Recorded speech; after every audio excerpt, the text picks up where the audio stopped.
samedi 17 juin avait lieu au village d'Isola l'inauguration du parc canin de l'Aquitinée et c'est son jeune créateur qui va nous expliquer le concept de ce parc. Manoé, on est où là? On est au parc canin d'Isola Village. Oui, c'est quoi un parc canin? Un parc canin, alors en fait c'est un parc clôturé pour nos amis les chiens. Et donc il va avoir l'espace agility, donc saut d'obstacles, et on va faire des fois des cours d'éducation canine. D'accord, comment t'es venue cette idée? Alors c'est l'idée de Pôle de Tendresse, l'association Pôle de Tendresse, qui voulait faire des cours d'éducation canine. Et je me suis dit qu'on pouvait faire un parcours d'agility avec. Alors, un parcours d'agility, c'est en libre service? C'est comment ça se passe? Alors oui, le parc est en libre service, on peut venir quand on veut. Et par contre, le cours d'éducation canine, là, ça va être sous réservation. Donc ce parc canin se trouve où? Alors il se trouve entre Isola Village et Saint-Étienne-de-Tinée, entre le stade et le mur d'escalade. On peut venir à pied et on peut venir en voiture. Il y a un accès par la route et un accès par la piste cyclable. Suite à l'apparition de l'article sur le projet de Manoé dans le journal, Aurélie l'a contactée pour y participer en tant qu'éducatrice canine. On veut bien. Stop. Assis. Assis. C'est bien, avec le micro ça aide. C'est très bien. Voilà, très bien. Allez, on invite le chien à repartir. Bien, allez. C'est bien. On peut faire un stop. Pas bouger. Pas bouger, Roméo. Attention. Pas bouger. Donc là, il doit se gérer. Il attend. Tu attends. Stop. Ça, c'est pas mal quand on est en ville, justement. Ça permet de pouvoir canaliser son chien si c'est un imprévu, pardon. Très bien, mon bébé. Ça, c'est le beau chien. Voilà. Ça se décline sous plein de formes. On peut faire des couchers aussi. Roméo, coucher. Coucher. Coucher. Coucher. Stop. Non. Coucher. Allez, montre l'exemple, c'est bien. C'est très bien. Voilà. On peut faire un pas touché qui est important aussi pour la gestion des émotions. C'est ça. Roméo, pas touché. Pas touché. Non. Assis. Assis. Pas touché. Non. Pas touché.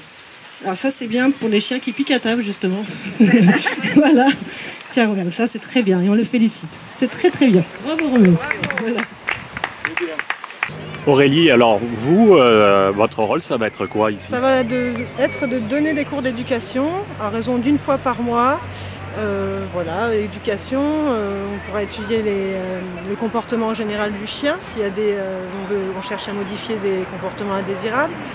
Mais le but étant d'offrir une éducation au chien pour lui permettre d'éviter ce genre de troubles de comportement.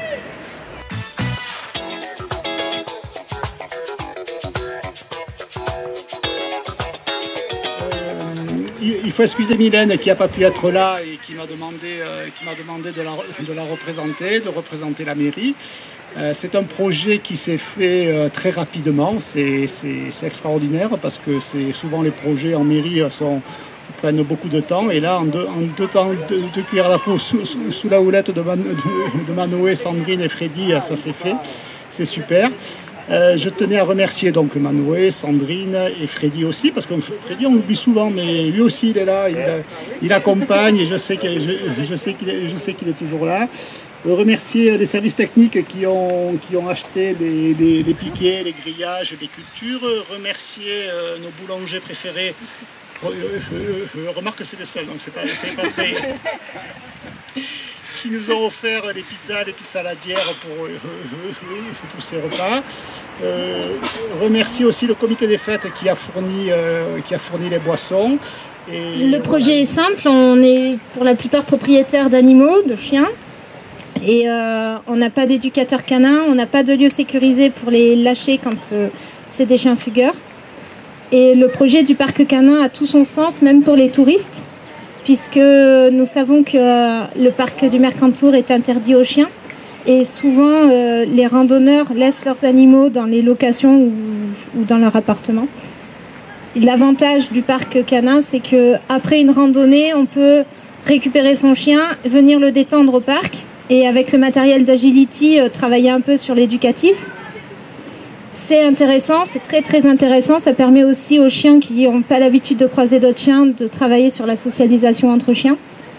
Et comme on est à proximité du camping d'Isola, ça permettra aussi aux touristes de passage de venir détendre leurs chiens, surtout s'ils dorment en camping-car et tout, ça peut être une fois de plus très intéressant. Voilà, je remercie tous les sponsors. Nous avons Dog Aventure qui va se proposer d'être disponible pour des séances d'éducation canine.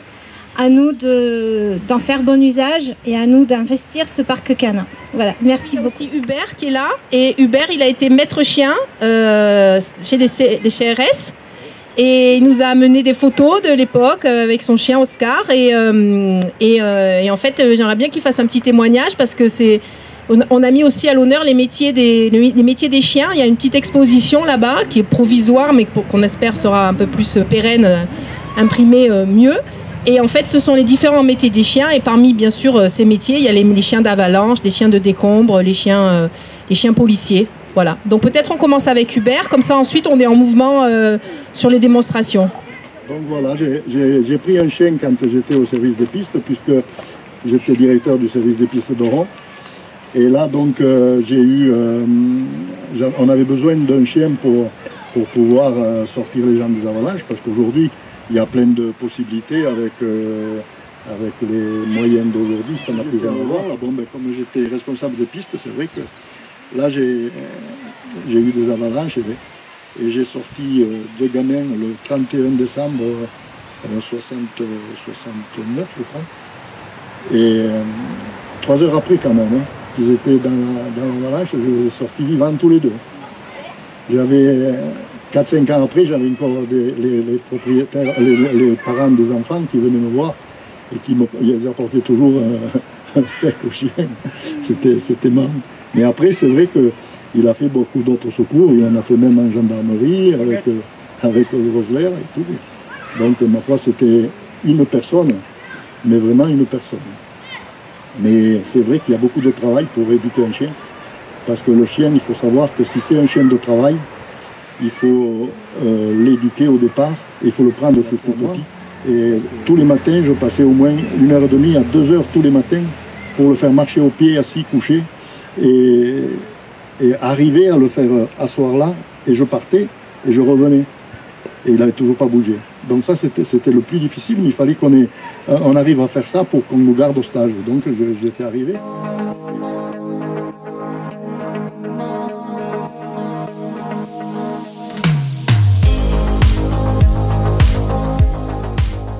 Sandrine, alors toi, tu es la maman de Manoé. Oui, c'est ça, je suis la maman de Manoé. Et Manoé est à l'école à la maison. Et donc, dans le cadre du programme d'éducation morale et civique, il y avait un exercice qui était de réaliser une fiche projet, d'un projet qu'on aimerait bien présenter à sa commune. Donc, comme on avait évoqué le parc canin, on s'est dit, tiens, on va faire la fiche projet. Donc, c'était le titre, l'objectif, public cible, actions à programmer. Et dans les actions à programmer, on a marqué rechercher des sponsors pour être partenaire du projet. Et en fait, on est allé jusqu'à le faire pour de vrai. Donc, on a créé une quinzaine de partenaires qui ont répondu pour la plupart déjà et positivement. Donc, d'où le projet multipartenarial. Et puis voilà, on est allé du coup jusqu'au bout du projet et on a réalisé aussi, Manoé a réalisé aussi une exposition. J'ai aidé à le mettre en forme. Il faut savoir que le correcteur d'orthographe passe forcément derrière lui. Et donc l'exposition présente les métiers des chiens.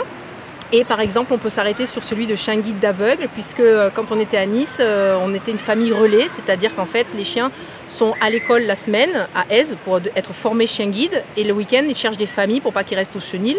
L'avantage, c'est qu'on amène ces chiens n'importe où, on l'a amené au cinéma, on l'a amené à la plage.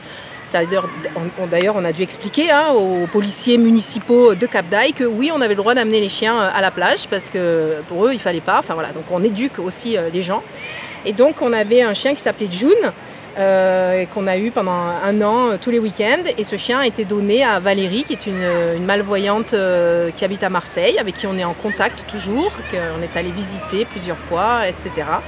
Voilà, et c'est aussi pour ça qu'après Manoé a appelé son chien June. Bon. Et comment va l'autre June?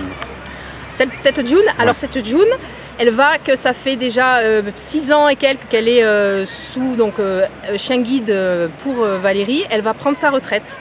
Parce que les chiens guides, en fait, voilà, il faut les renouveler, il faut qu'ils prennent leur retraite. Et donc l'autre jour, elle nous a annoncé que c'est ses parents qui vont l'adopter parce qu'il était hors de question qu'elle s'en sépare de ce chien. Donc ses parents se sont portés volontaires, mais je pense du fond du cœur, pour garder June dans leur foyer, en fait.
Des porte-clés en forme de tête de chien réalisés par Odile, artisan créateur de Saint-Étienne-de-Tinée. D'accord. Et ces porte-clés, c'est pour rapporter de l'argent à l'association que tu as créée? Oui, pour le parc. Et ces porte-clés, on pourra les trouver où? Alors, on va pouvoir les trouver à la boulangerie d'Isola Village et sur les manifestations au parc canin à Isola.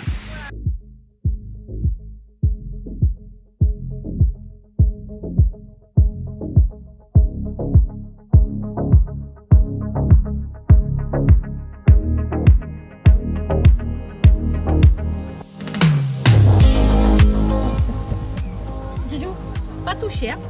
Pas toucher, hein. Tu touches pas, tu touches pas.